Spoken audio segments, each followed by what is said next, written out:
Me llamo Elena, y antes de que me juzgues por las decisiones que voy a relatar aquí, quiero que entiendas, nada de lo que viví fue normal. Y todo comenzó a desmoronarse en el momento en que me di cuenta de que mi familia no quería solo formar parte de mi vida, querían poseerla. Y lo peor, mi cuerpo. En esa tarde de marzo, yo debería estar trabajando en mi pequeño despacho de abogacía familiar. La vida, hasta ese momento, era simple. Tenía 27 años, una carrera estable, clientes que confiaban en mí. Tal vez no era un cuento de hadas, pero era mi vida. Mi vida. Sin embargo, mi familia siempre creyó que mi destino era otro. Un destino que involucraba bebés, cunas y una devoción absoluta al papel de madre. Tú naciste para esto, Elena. Lo demás es solo distracción, repetía mi madre desde que era adolescente. Mientras me hacía usar esos vientres falsos para entrenar mi postura de embarazada, en su momento me reía, lo encontraba extraño, pero nunca me adentraba demasiado en el tema. Tal vez, en el fondo, no quería enfrentar lo enfermo que era todo eso. En ese día específico, tenía una reunión importante por la tarde y estaba concentrada en mi computadora, revisando documentos. Fue entonces cuando recibí el mensaje de mi hermano mayor, Carlos, pasa por casa hoy. Mamá quiere hacer una cena especial. Es importante, no había tono amenazante. Pero sí ese peso silencioso de quien siempre había hecho lo que mi madre mandaba. Suspiré, cansada, y acepté. Tal vez solo fuera otra de esas reuniones familiares para hablar de los hijos de mi cuñada Lucía, que ya le había dado a mi madre 3 nietos perfectos.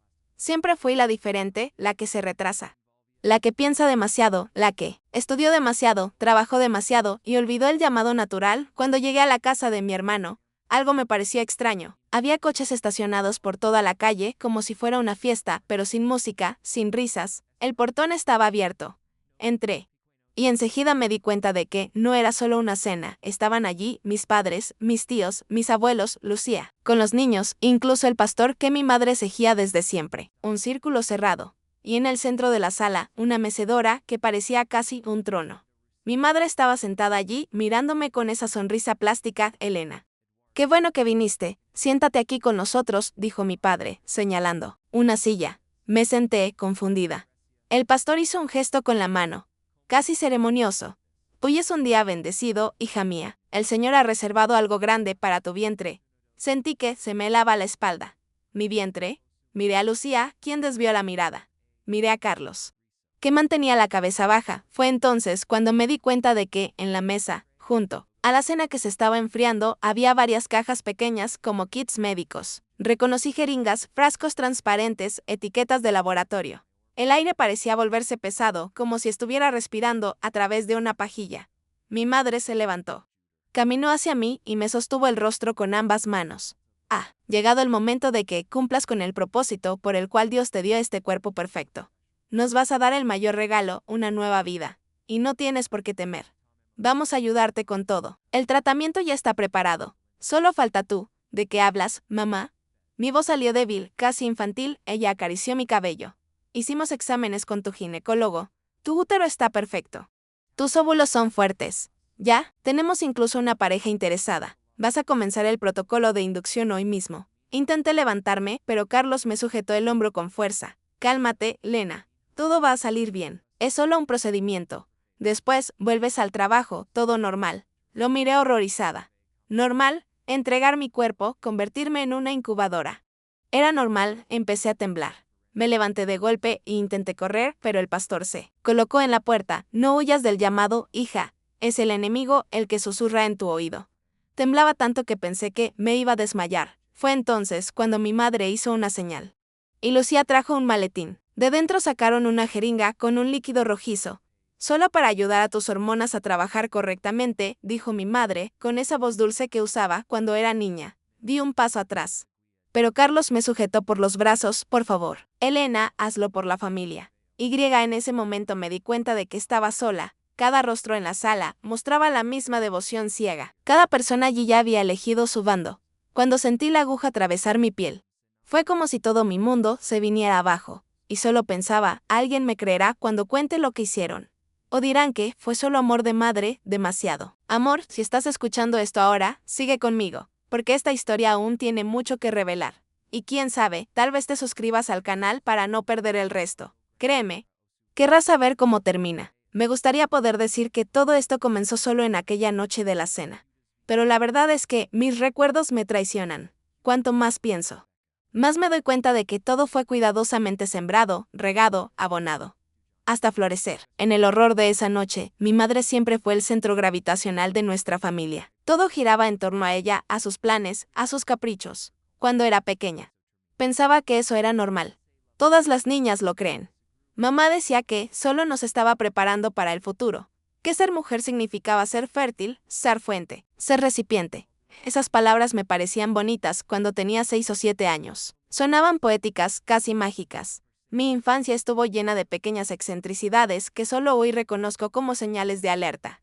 Cuando cumplí 8 años, recibí mi primera barriga de entrenamiento, un chaleco grueso con pesas internas, que simulaban un embarazo avanzado.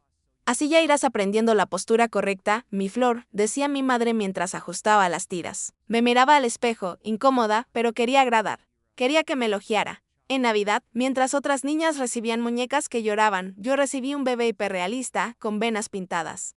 Sonido de respiración y hasta un ligero calor, generado por pilas ocultas, para que practiques la lactancia. Querida, mira qué real se ve.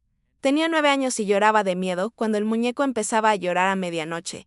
Pero mamá se sentía tan orgullosa de verme balanceando el bebé por la casa, cantando canciones de cuna, así que seguí. Carlos, mi hermano, siempre fue su aliado. Tal vez por miedo, tal vez por conveniencia. Él fue entrenado para proteger el rebaño femenino de la familia. Como decía mi abuelo, mientras él iba a la escuela de fútbol, yo y mis primas pasábamos horas aprendiendo a doblar pañales de tela y viendo videos sobre partos. Mamá organizaba todo como un ritual. Ustedes me van a dar muchos nietos, sonreía ella, orgullosa. Cuando cumplí 15, comencé a rebelarme. Rasgué algunos folletos de preparación uterina que mamá me daba para estudiar. Empecé a cerrar la puerta de mi cuarto para evitar que ella entrara sin tocar y me encontrara escribiendo mis ambiciones secretas. Quería ser abogada, viajar por el mundo, defender a mujeres vulnerables. No quería ser solo un útero ambulante. Pero mamá no lo dejó pasar. Lloraba, decía que era una ingrata, que estaba rechazando el mayor don que Dios me había dado. Llegaba a pasar días sin hablarme, creando ese silencio pesado en la casa. Yo suplicaba perdón, no soportaba el peso del rechazo materno. Con el tiempo, fui encontrando pequeñas salidas. Me dediqué con fuerza a los estudios. Entré en la facultad de Derecho, en otra ciudad. Ese fue el periodo más feliz de mi vida. Lejos de casa, respiraba. Hice amistades, conocí a personas increíbles. Tuve mi primer novio serio. Comencé a soñar con una carrera brillante, defendiendo a mujeres en situaciones de violencia doméstica. Pero mamá no dejaba el asunto. Me llamaba casi todos los días. ¿Y los novios? ¿Ya pensaste en congelar óvulos? El reloj biológico no espera. Hija, me reía sin gracia, cambiaba de tema. Pensaba que, con el tiempo, se acostumbraría a la idea de que yo tenía otros planes. ¡Qué tonta! Mamá no se acostumbra a nada que no sea exactamente como ella lo quiere. Cuando me gradué, apareció en mi ceremonia con una pancarta enorme: «Felicidades a la futura mamá». Me sonrojé de vergüenza. Algunos compañeros se rieron, otros se sintieron incómodos por mí. Mamá lo encontraba todo perfecto. Posó para las fotos con la pancarta, me obligó a sonreír. Después de que regresé a mi ciudad, me fui metiendo tanto en el trabajo que casi no veía a mi familia. Pensaba que estaba segura, que tenía el control. Pero el control es una ilusión cómoda. Debería haberme dado cuenta cuando empecé a recibir flores anónimas con tarjetas que decían cosas como: «No puedo esperar a verte cumplir tu mayor destino». O cuando noté que mamá tenía copias de las llaves de mi apartamento.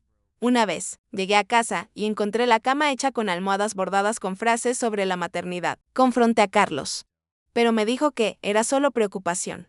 Ella quiere ayudarte a montar un hogar. ¿No te parece bonito? Bonito. Esa era la palabra favorita de mi familia para enmascarar lo grotesco. Y entonces apareció Javier, mi novio. Desde hacía casi un año, dulce, paciente, pero completamente despreparado para lidiar con el peso de mi historia familiar. Cuando lo presenté a mi madre, ella prácticamente lo llevó a un rincón y comenzó a hablar sobre cuántos hijos quería tener. Él se rió, incómodo, pensando que era una broma. Pero no lo era. Nunca lo fue.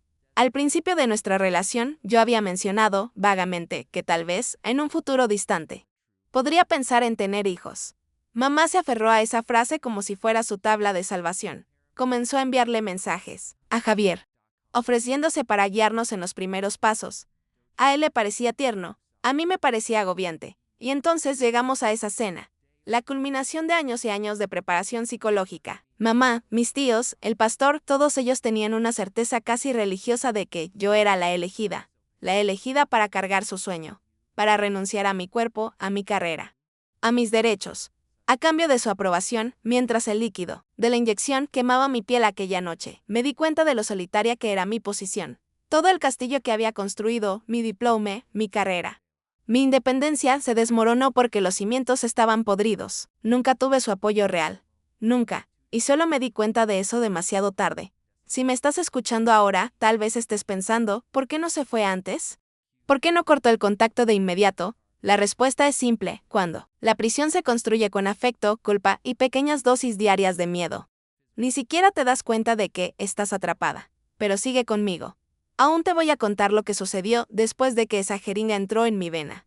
¿Y por qué? Soy la única en mi familia que todavía lleva cicatrices invisibles y la única que se niega a aceptarlas como medallas de honor. Cuando la aguja atravesó mi piel en aquella habitación con olor a desinfectante barato y especias viejas, sentí el tiempo estirarse de una manera casi cruel. Parecía que el mundo entero se había detenido para verme reducida a algo menos que un ser humano. Ya no era hija, hermana o mujer, era un recipiente, una promesa biológica ambulante. Por un instante, todo se desdibujó. Las voces se convirtieron en ecos distantes. La luz del candelabro oscilaba, pero entonces, como un puñetazo en el estómago, el sonido volvió, aplausos suaves, pero lo suficiente para helar la sangre en mis venas. El pastor cerraba los ojos y murmuraba bendiciones. Mi madre sujetaba la mano de mi padre con tal fuerza que los nudillos de los dedos se pusieron blancos, ellos celebraban. Mi pesadilla era su espectáculo. Cuando me di cuenta, Carlos me sostenía por el codo, guiándome hasta el sofá como si fuera una muñeca de porcelana demasiado frágil para caminar sola. Lucía trajo una manta floral y me cubrió con cuidado. Mientras susurraba, estás haciendo lo correcto. Pronto sentirás como tu cuerpo florece. Es maravilloso. Florecer. La palabra me dio ganas de vomitar. Estuve allí, tirada en ese sofá, durante horas. Cada vez que me movía, alguien aparecía para preguntarme cómo me sentía, anotando algo en un cuaderno. Mi tía Norma tomaba mi temperatura cada media hora, cuando me quejé de un leve mareo. Sonrió satisfecha, es el cuerpo reaccionando. Está funcionando. La noche llegó y me llevaron a una habitación de invitados, la misma, donde dormíamos en las fiestas familiares. Cuando era niña y me despertaba a mitad de la noche para encontrar a mi madre sentada al borde de la cama, mirándome dormir con esa sonrisa melancólica. Soñé que me daría 6 nietos, decía en voz baja. En ese entonces pensé que era bonito. Ahora entendía lo enfermo que era todo eso.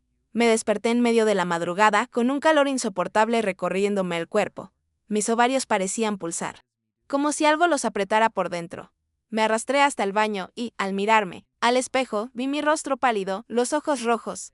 Había manchas moradas en mis muslos, pequeños moretones que no recordaba haber hecho. Me tiré al suelo frío del baño, abrazando mis propias piernas, tratando de convencerme de que todo eso pasaría. Pero, en el fondo, ya lo sabía, mi madre no me había dado solo un empujoncito hormonal. Había iniciado un protocolo invasivo.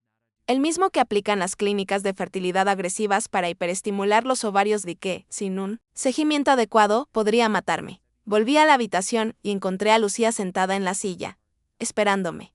¿Está todo bien, Lena? ¿Quieres un té para calmarte? Moví la cabeza. No confiaba en nada de lo que viniera de ellos. Ella frunció el ceño, pero no insistió. A la mañana siguiente, mi madre entró triunfante con un plato de frutas cortadas. Se sentó en el borde de la cama como cuando era pequeña y pasó la mano por mi cabello. No imaginas lo feliz que me hace esto. Finalmente vamos a unir la familia de forma eterna. Intenté alejarme. Mamá, no quiero esto. No quiero ser una madre subrogada. No soy solo un útero. Suspiró profundamente y en ese momento vi como la sonrisa se desvanecía. Lo que apareció fue el rostro frío y calculador de la mujer que siempre estuvo detrás de la máscara maternal. Estás confundida. El tratamiento realmente afecta el estado de ánimo. Pero pronto todo se arreglará. Más ahora que Javier entiende la importancia. La miré, sintiendo que mi estómago se desplomaba. ¿Qué tiene que ver Javier con esto? Ella sonrió. Él estuvo aquí anoche. Hablamos mucho. Le expliqué que, en el fondo, siempre quisiste esto, solo tenías miedo. Es un buen hombre, Elena. Quiere verte realizada. A principios de la tarde, Javier apareció. Traía una bolsa con mi ropa del apartamento y me dio un beso leve en la frente. Estás hermosa. Mi amor, diferente. ¿Radiante, radiante? Estoy enferma, Javier. Tengo manchas, me duele. Me están drogando. ¿No lo ves? Suspiró y pasó su brazo por mis hombros. Elena, por favor, no lo arruines. Quiero esto contigo. Tu madre solo quiere ayudar. Siempre soñé con tener una familia grande, me aparté de él, sintiendo asco. Miedo y una tristeza abrumadora. Eres un cobarde. Estás dejando que destruyan mi cuerpo. Mi trabajo, Javier. Mi vida, él movió la cabeza. Aparentemente genuinamente confundido, pero amor. Es solo un bebé. Después todo volverá a la normalidad. Vamos a tener una vida hermosa, esas palabras fueron como cuchillos. El problema era que, en sus mentes, mi valor se reducía a lo que mi cuerpo podía generar. Podía morir en el proceso, pero si salía un bebé, sería considerado una victoria esa noche. Fingí dormir, mientras escuchaba a mi madre y Javier conversando fuera de la habitación, siempre ha sido terca. Pero se rendirá. Yo misma me aseguré de que el protocolo fuera fuerte. No hay vuelta atrás ahora. ¿Y si intenta escapar?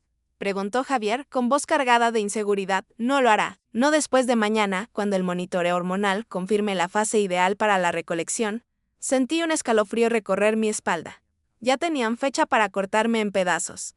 Extraer mis óvulos como si fueran frutas maduras. ¿Y quién me entregaría en bandeja? Sería el hombre que decía amarme. Al día siguiente, aproveché un momento en que mi madre salía a comprar más vitaminas y fui hasta el despacho de Carlos. Revolví los cajones hasta encontrar una carpeta etiquetada Familia Reproducción. Dentro, encontré informes médicos falsos. Resultados de exámenes con fechas anteriores a cualquier consulta que recordara haber hecho. Incluso había informes psicológicos que decían, paciente ansiosa por iniciar la maternidad. Muestra un deseo explícito de gestación. Nunca había dicho nada de eso. Lo que me hizo querer vomitar fue encontrar un contrato firmado. Un término de donación, de óvulos para un matrimonio anónimo, la firma era casi perfecta. Las mismas curvas, la misma forma de hacer la H de Elena, pero no era mía. Era una imitación tan buena que quizás engañaría a cualquier juez. Solo yo sabía que jamás habría escrito algo tan perfectamente alineado, mi letra siempre fue torcida, ansiosa. Temblorosa guardé copias de esos papeles debajo de mi camiseta. Eso sería mi arma. Mi única oportunidad. Cuando salí del despacho, me topé con Javier. ¿Qué estás haciendo aquí?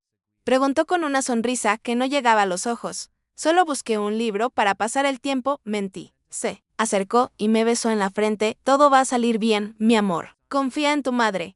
Ella solo quiere lo mejor para nosotros. El peso de esas palabras me hizo querer llorar, pero no lo dejé. Necesitaba mantener el teatro. Fingir docilidad. Tenía que seguir pareciendo la hija obediente que ellos querían. Solo así tendría tiempo para planear mi fuga. Esa noche, me acosté en la cama y cerré los ojos, repitiendo un mantra silencioso, mañana empezaré a reaccionar. Mañana voy a sonreír, estar de acuerdo, agradecer. Solo para ganar tiempo. Ellos van a creer que me vencieron. Pero no lo harán, si estás escuchando esto. Sigue conmigo, porque lo que hice en los días siguientes fue lo más difícil y calculado de mi vida. Y tal vez pienses que jamás serías capaz. Pero cuando tu cuerpo y tu libertad están en juego, descubres de qué estás hecha. A la mañana siguiente, desperté decidida a convertirme en lo que ellos querían.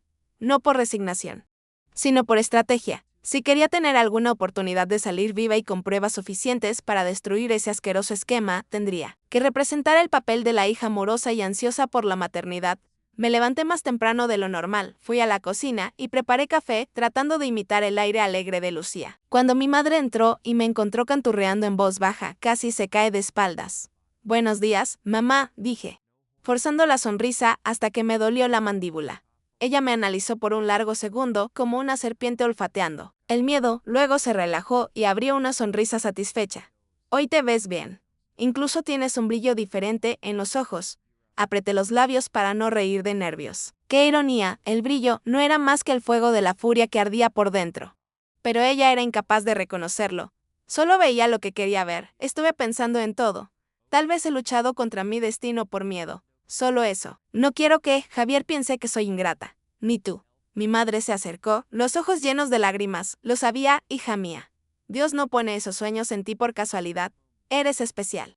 Fuiste elegida para algo más grande. Dejé que me abrazara, pero dentro del abrazo, cerré el puño contra las copias de los documentos falsificados que había escondido desde la noche anterior. En ese momento, sentí que el primer acto de mi pequeño teatro había sido aprobado, pero el público seguía siendo peligroso y hambriento. Pasé todo el día comportándome como una actriz. Acepté escuchar al pastor rezar por mí, participé en el almuerzo familiar. Acepté que Carlos me mostrara fotos de otras parejas perfectas, que esperaban ansiosas una donación. Fingí interés, hice preguntas tontas, mordí el labio como si estuviera soñando despierta. Cada gesto, ensayado. Cuando Javier llegó por la tarde, mi madre prácticamente bailaba por la sala para recibirlo. Él me abrazó. Y por un segundo, sentí una presión real en el pecho. Todavía era el hombre que amaba, pero se había convertido en el instrumento que casi destruyó todo lo que quedaba de mí. «Te ves tan tranquila, Lena, tan feliz», dijo él. «Estoy intentándolo», respondí, pasando la mano por su rostro. «Por nosotros». Mi madre le guiñó discretamente a Javier. Como diciéndole, te dije que era solo cuestión de tiempo. Estaban tan confiados en su victoria que ya relajaban la guardia. Fue así como pude tomar el celular de Javier cuando él fue al baño, desbloquearlo con la huella digital mientras mi corazón casi saltaba por mi garganta, y enviarme a mi correo todos los audios y conversaciones comprometedoras que él tenía con mi madre. Planes sobre las inyecciones, sobre cómo engañar a Elena para que acepte el protocolo, pruebas. Dejé el celular en el mismo lugar, respiré hondo y continué con la actuación. Esa noche. Acepté incluso comer la cena que mi madre preparó, pero discretamente tiré parte en el baño, temerosa de que hubiera más hormonas. Ella no se dio cuenta. Estaba tan encantada de verme colaborativa que casi abrió una botella de champán. 2 días después, llegó el momento que todos esperaban. El pastor fue a casa para hacer una bendición final antes de la recolección programada. Me senté en el sofá, crucé las manos sobre mi vientre y cerré los ojos, fingiendo estar emocionada. Mi madre lloraba a mi lado, apretando mi pierna, con fuerza, después de que el pastor salió. Ella estaba tan exultante que prácticamente me entregó la llave de la casa para que fuera a buscar un abrigo en el armario, sin supervisión. Era mi oportunidad. Subí al cuarto de huéspedes. Tomé las copias de los documentos falsificados, el celular con las capturas de las conversaciones, y escondí todo dentro de una bolsa de lona. Luego bajé las escaleras sonriendo. Voy a dar una vuelta al jardín para respirar. ¿Puedo? Mi madre apenas levantó la vista del celular. Claro. Mi amor. Solo quédate cerca. Salí por la puerta lateral y caminé despacio hasta doblar la esquina. Cuando estuve segura de que nadie podía verme, salí corriendo en una carrera que ni siquiera sabía que mi cuerpo aún podía hacer. Corrí 3 cuadras, entré en un café que conocía y pedí el teléfono fijo prestado. Llamé a una antigua amiga de la universidad, Beatriz, que hoy trabajaba en una oficina especializada en derechos médicos. Beatriz, soy Elena. Necesito ayuda urgente. Tengo documentos que prueban coacción reproductiva, falsificaciones, invasión de privacidad. Mi familia planea obligarme a una recolección ilegal de óvulos mañana. Ella no hizo preguntas. Beatriz siempre fue práctica, envíame todo por correo ahora mismo. Voy a solicitar una medida cautelar urgente y contactar a un juez de guardia. Usé la computadora del café para enviar todo, temblando tanto que casi me equivoqué con las contraseñas. Después me quedé allí sentada, sintiendo el sudor frío resbalar por mi espalda, esperando que el mundo se viniera abajo, y se vino abajo, en menos de 1 hora. Mi celular comenzó a sonar sin parar. Llamadas de mi madre, de Carlos, de Javier. Mensajes largos, algunos suplicantes, otros llenos de culpa. ¿Cómo pudiste hacer esto con tu familia, Elena? Solo queremos cuidarte. Estás destruyendo nuestro sueño. Los bloqueé a todos. Poco después, recibí una llamada del oficial de justicia confirmando que la medida cautelar había sido emitida. Me recomendaron no volver a casa. Beatriz consiguió un refugio temporal para víctimas de violencia familiar hasta que el caso fuera analizado formalmente. Allí, en ese café, sentada sola con una taza de té que se enfriaba rápidamente. Lloré por primera vez en días, no por miedo, sino por alivio. Había roto el cerco. Aún no sabía si ganaría en el tribunal, pero había sembrado una bomba en el corazón de su conspiración, y eso ya era más de lo que creía capaz. 1 semana antes o horas después, escondida en una pequeña habitación del refugio, recibí un mensaje anónimo: puedes huir, Elena, pero la familia es eterna. Vamos a rezar por ti. Sentí un escalofrío, pero no respondí. En su lugar, envié más documentos a Beatriz y le pedí que asegurara el bloqueo de cualquier intento de acceder a mis datos médicos. Esa noche, dormí con miedo, pero también con una chispa de esperanza ardiendo dentro de mí. Por primera vez, no solo era miedo. Era el miedo mezclado con algo que se parecía al orgullo. Había resistido. Y si estás escuchando esto, sigue conmigo, porque al día siguiente todo se transformó en un campo de batalla legal. Y fue en el tribunal donde mi familia finalmente conoció el peso de la palabra consentimiento, y sobre eso te contaré en el próximo capítulo. Al día siguiente, desperté temprano en la pequeña habitación del refugio, con el corazón latiendo tan fuerte que parecía querer escapar por mi boca. La audiencia estaba programada para las 2 de la tarde, pero Beatriz, mi abogada, ya me había alertado: prepárate para ver lo peor y escuchar mentiras. Pero no retrocedas, hoy es el día en que retomas tu historia. Fui al espejo y me miré largo rato. Estaba pálida, con ojeras profundas, el cabello un poco opaco, pero había un brillo en mis ojos que reconocí del brillo de quien ha sobrevivido. Al llegar al tribunal, vi a mi madre sentada al otro lado de la sala de espera, rodeada por parientes y el pastor. Estaba llorando discretamente, secándose las lágrimas con un pañuelo bordado que yo misma le había regalado años atrás, cuando todavía era lo suficientemente ingenua como para creer que el amor de madre venía sin condiciones. Cuando mi mirada se cruzó con la suya, sentí una punzada en el estómago, porque, a pesar de todo, ella era la mujer que me había llevado en su vientre durante 9 meses, la mujer que peinaba mi cabello con delicadeza cuando era niña, pero también era la mujer que me drogó, que conspiró para robarme el cuerpo y convertirlo en una incubadora de sueños que no eran míos. Javier estaba allí también. Evitaba mi mirada, moviéndose compulsivamente en su celular. Tal vez arrepentido. Tal vez solo avergonzado por haber sido descubierto.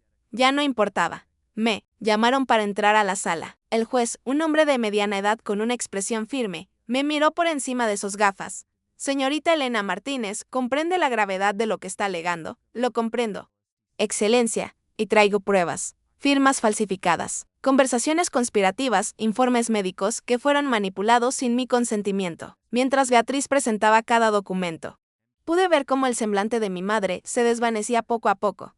La expresión orgullosa dio paso a una mezcla de ira y desesperación.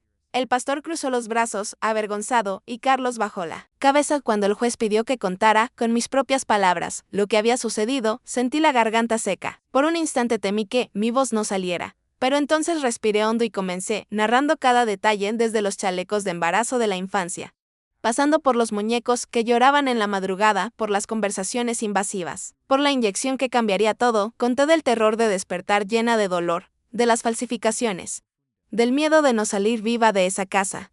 Hablé de cómo tuve que fingir ser cómplice para sobrevivir. Cada palabra fue un ladrillo en la construcción de mi libertad. Cuando terminé, el silencio pesó en el tribunal como una bigorna. Incluso el juez parecía tragarse el aire. Esto es más que un conflicto familiar. Es una violación brutal de su autonomía, señorita Elena. La señora Patricia Martínez, su madre, violó varios principios legales y éticos. No permitiré que esto continúe. Golpeó el martillo. Y las palabras siguientes fueron como música en mis oídos. Medida cautelar concedida. La acusada está prohibida de acercarse a la demandante o a cualquier lugar que ella frecuenta por al menos 500 metros. Además, se abrirá un proceso penal para investigar falsificación de documentos y prácticas de coacción reproductiva. Mi madre resopló como si le hubieran dado un golpe en el pecho. Me miró con una mezcla de dolor y odio, como si yo fuera la ingrata que había destruido a la familia. Pero yo no sentí culpa. Por primera vez en mi vida, solo sentí alivio. Salí de allí con Beatriz a mi lado. El sol de la tarde golpeó mi rostro, casi dolió en los ojos. Después de tanto tiempo en sombras, fuiste increíble allí dentro, dijo Beatriz. Ahora empieza la reconstrucción. Va a doler, pero es tu camino. Y esta vez, solo tuyo. En los días que siguieron, tuve que rehacer todo: cuentas bancarias, documentos médicos, contraseñas, rutinas. Cambié el número de celular, me mudé de dirección. Comencé de cero, casi como si fuera otra persona. Pero no me sentí débil por eso. Al contrario, cada pequeño paso era una victoria contra el ciclo que mi madre tanto quería perpetuar. Javier me mandó algunos mensajes confusos después, tratando de justificar que había sido manipulado, que quería lo mejor para nosotros. No, respondí. Algunas puertas deben cerrarse para siempre. Lucía apareció en la puerta de mi nuevo despacho semanas después. Estaba agotada. El cuerpo ya deformado por los embarazos repetidos, traía a su hija mayor de la mano. Solo quería que supieras. Entendí lo que hiciste, y tal vez algún día tenga el valor de hacer lo mismo. Por mí, o por ella. Miré a la niña, tan pequeña, tan frágil, y sentí el corazón apretarse. Cuando llegue el momento de su elección, espero que nadie intente empujarle el destino por la garganta. Ella merece decidir. Lucía asintió, con lágrimas en los ojos, y se fue. Esa breve conversación fue uno de los momentos más dolorosos y liberadores de toda mi vida. Hoy, meses después, todavía tengo pesadillas. A veces me despierto en medio de la noche, sintiendo el peso imaginario de una barriga que no existe. A veces sueño que estoy atrapada en esa casa, que el pastor levanta la mano para bendecir algo que me aterra. Pero entonces respiro hondo, miro a mi alrededor y recuerdo que ahora soy libre, libre para decidir.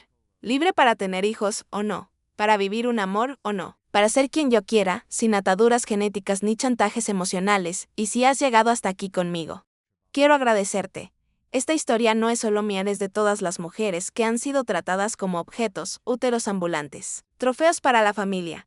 Y quiero invitarte a dejar tu comentario diciendo qué opinas de esta jornada. Cuéntame si alguna vez has vivido algo parecido o qué harías en mi lugar y claro, suscríbete al canal para no perder otras historias como esta porque, a veces, escuchar que no estamos solas es el primer paso para romper ciclos que duran generaciones.